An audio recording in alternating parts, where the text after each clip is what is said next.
In Maryland, fewer than half of all homicide cases ever lead to an arrest. But in August of 2023, the brutal murder of 37-year-old mother of 5, Rachel Morin, became the exception, one that shocked not just Maryland, but the entire nation. Rachel went for a jog on a quiet summer evening and never returned home.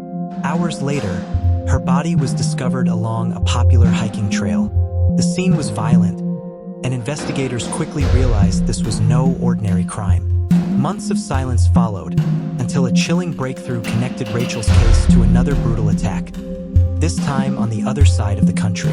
The suspect, an illegal immigrant from El Salvador, accused not only of murder, but of rape and assault in Los Angeles.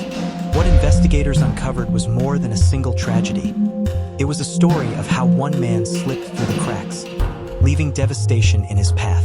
And the details behind his arrest reveal a troubling pattern that raises even more questions about safety, accountability, and justice. In August 2023, Maryland mother of 5, Rachel Morin, went for a jog and never came home. Her body was found the next day on a popular trail, brutally murdered. The case quickly captured national attention when investigators revealed her suspected killer wasn't just a stranger, but an illegal immigrant from El Salvador, already tied to another violent crime. This is the story that shook a quiet town and raised questions far beyond Maryland's borders. Welcome to Dark Crime Vault, where the darkest mysteries are brought to light. If you're into true crime stories that dig deep, don't forget to subscribe so you never miss a case. Thank you for watching and being part of the vault. Rachel Morin was a 37-year-old mother of 5 living in Bel Air, Maryland. To those who knew her, she was full of life, caring, devoted, and always putting her children first. On August 5th, 2023, she set out for an evening jog along the Ma and Pa Trail, a well-traveled hiking path in her hometown. She never returned home. The next day, searchers made a horrifying discovery. Rachel's body was found near the trail. Investigators quickly confirmed what her family feared most. She had been brutally murdered. The quiet community of Bel Air was shaken. This was no random accident. It was a violent crime that felt far too close to home. For months, detectives worked tirelessly, piecing together evidence and pursuing leads. And then a chilling breakthrough emerged. The suspect was identified as 23-year-old Victor Antonio Martinez-Hernandez, an illegal immigrant from El Salvador. But this wasn't his first act of violence. Investigators linked him to another brutal assault in Los Angeles earlier that same year. Rachel's case was no longer seen as a single tragedy. It became part of a disturbing pattern, raising urgent questions about how someone accused of such violence could move across borders and leave devastation in his path. For Maryland, and for the nation, Rachel Morin's murder became more than a heartbreaking loss. It became a challenge to the very systems meant to protect communities from danger. On the evening of August 5th, 2023, in Bel Air, Maryland, Rachel Morin set out for a jog on the Ma and Pa Trail, but she never returned. The next day, her body was discovered off the trail. It wasn't an accident. Police confirmed it was homicide. At first, investigators had almost nothing to go on. No suspects, no obvious motive, just a brutal crime that stunned a quiet community. But then came the first major break. A single strand of DNA recovered from Rachel's body revealed something shocking. It matched DNA from an unrelated crime over 2,600 miles away.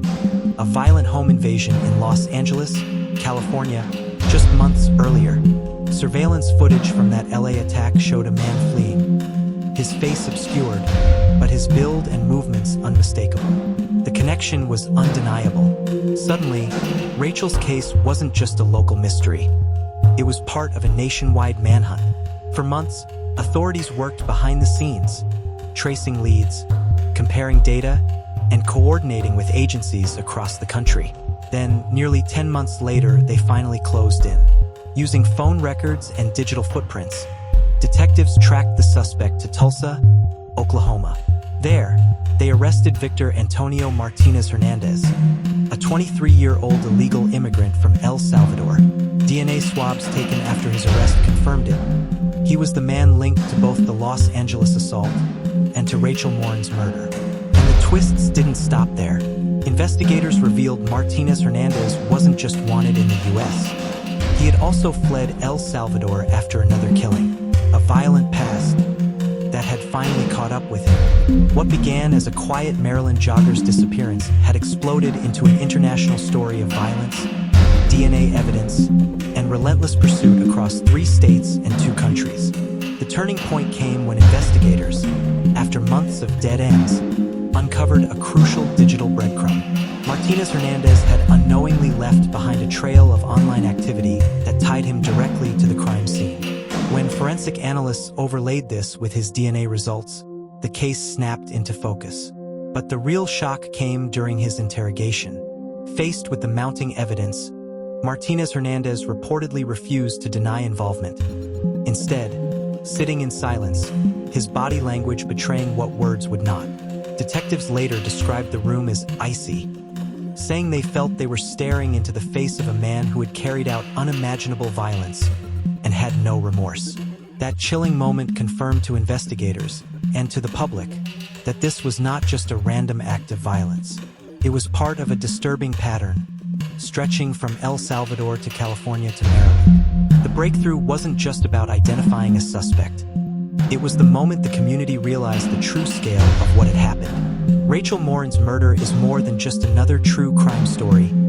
It's a heartbreaking tragedy that shook a quiet Maryland town and sent shockwaves across the nation. Rachel was a 37-year-old mother of 5 who went out for a walk on a familiar trail one summer evening, never to return home. What followed was a frantic search, a devastated family, and an investigation that exposed a terrifying truth. Her alleged killer was not a stranger to violence, but someone already tied to brutal crimes across state and national borders. As investigators pieced together the timeline, DNA evidence linked the suspect to a separate home invasion and assault in California, nearly 3,000 miles away. Suddenly, this was no longer just a local case, but a crime with national and international implications. It revealed how dangerous individuals can slip through systems meant to track and contain them. For Rachel's community, the loss has been immeasurable. Neighbors who once felt safe jogging on those same trails now walk in fear. Her children face a future without their mother's love and guidance. And across the country, her story has reignited debates on crime, border security, and how justice systems can fail the very people they are meant to protect. Yet despite the heartache, Rachel's case has also become a rallying cry for change. Her name is now tied to a demand for accountability, for stronger protections, and for ensuring that no family has to endure the kind of loss hers has suffered. But even as charges have been filed, one chilling question lingers. If one man could move through communities undetected and leave such devastation in his wake, how many more are still out there, waiting for their next victim? Rachel Morin's story is not just about one horrific crime. It's about the cracks in our systems that allow predators to move undetected, the lasting scars left on families and communities, and the haunting reminder that safety can be shattered in a single moment. Her case forces us to ask hard questions. How many others have slipped through unnoticed? How many stories like Rachel's are still unfolding right now, in silence, waiting to be discovered? As this case develops, one thing is clear: justice for Rachel is only the beginning. What comes next may reshape not just how we see crime in our neighborhoods, but how we protect those we love most. If you found this story as chilling and thought-provoking as we did, don't forget to subscribe and join us as we uncover more cases where truth hides in the shadows. Because sometimes the scariest part of true crime is realizing it can happen anywhere, to anyone. Stay safe, stay aware, and until next time, keep your mindset sharp.